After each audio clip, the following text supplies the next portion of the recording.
Bonjour Philippe. Bonjour Mario. Alors Philippe, il y a une actualité toute récente chez Dorval dont vous voulez nous parler.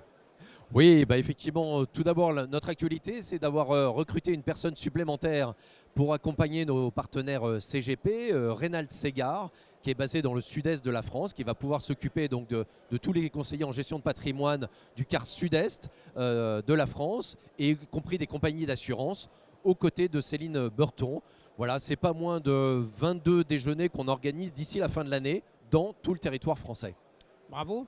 Alors en ce qui concerne la gestion, en revanche, vous voulez nous parler du fonds climatique. Oui, alors c'est une actualité, je crois qu'on en parle tous les jours, du réchauffement climatique, et malheureusement encore cet été avec des incendies à peu près partout dans le monde. On a lancé il y a presque 2 ans de cela un fonds très pur, action européenne sur la thématique du réchauffement climatique, qui est à la fois labellisé ISR, labellisé Greenfin et qui est classé article 9 selon la classification SFDR. L'objectif est très simple de ce fonds Action, c'est de sélectionner les entreprises européennes qui proposent des solutions très concrètes pour limiter le réchauffement climatique.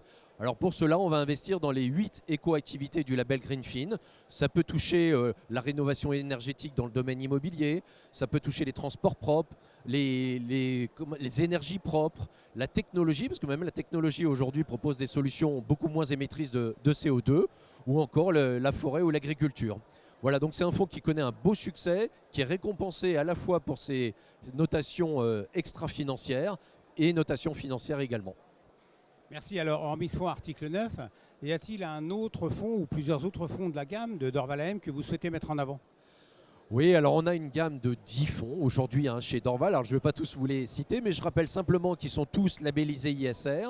Ils sont soit article 8 ou article 9. Aujourd'hui, on a pas mal de demandes sur un fonds qui est flexible de 0 à 100% sur les actions européennes, parce que beaucoup d'investisseurs ont bien compris qu'il fallait investir sur les actions pour essayer d'avoir une performance nette de l'inflation qui soit positive. Simplement, l'environnement macroéconomique est très fluctuant. Donc cette solution, on n'a pas à se soucier de l'environnement macroéconomique ou du timing d'investissement. Beaucoup d'investisseurs et de particuliers sont sensibles à cela. Ce fonds a un long track record, des très beaux track records, toujours géré par Louis Baer, depuis sa création fin 2007. Et c'est un fonds qui a à la fois son indice de référence, qui est composé de moitié l'Eurostock 50 et moitié l'Ester. Et je dirais même qu'il bat l'Eurostock 50 tout court, indice action par définition, depuis son origine de plus de 25%. Voilà, donc c'est une brique d'allocation d'actifs dans un portefeuille pour les personnes qui veulent se sensibiliser aux actions sans en prendre tous les risques. Merci Philippe de ce tour d'horizon complet et bonne fin de salon patrimonial à toute l'équipe de Dorval AM. Merci de m'avoir reçu. Au revoir. Au revoir.